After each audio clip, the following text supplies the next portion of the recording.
حضرت علی ابن ابی طالب علیہ السلام نے اپنے فرزند حضرت امام حسن علیہ السلام کو وصیت کرتے ہوئے فرمایا، میرے بیٹے، جہالت سے بڑا کوئی فکر اور غربت نہیں ہے۔ سب سے بڑی محرومی عقل سے محرومی ہے۔ تعجب اور حیرانی سے زیادہ کوئی وحشت ناک چیز نہیں ہے۔ اچھے اخلاق سے زیادہ اچھا کوئی حسب نہیں ہے۔ خدا کی حرام کردہ چیزوں سے اپنے آپ کو روکنے سے زیادہ کوئی پرہیزگاری نہیں ہے۔ اللہ تعالیٰ کی بنائی ہوئی سنت میں غور و فکر کرنے سے زیادہ کوئی عبادت نہیں ہے۔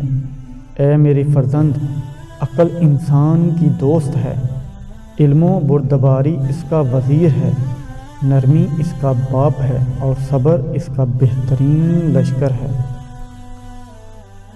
اے میرے فرزند، عقل مند کے لیے ضروری ہے کہ وہ اپنی شان اور عزت کی طرف نظر رکھے اور اپنی زبان کی حفاظت کرے اور اپنے زمانے والوں کو پہچانے۔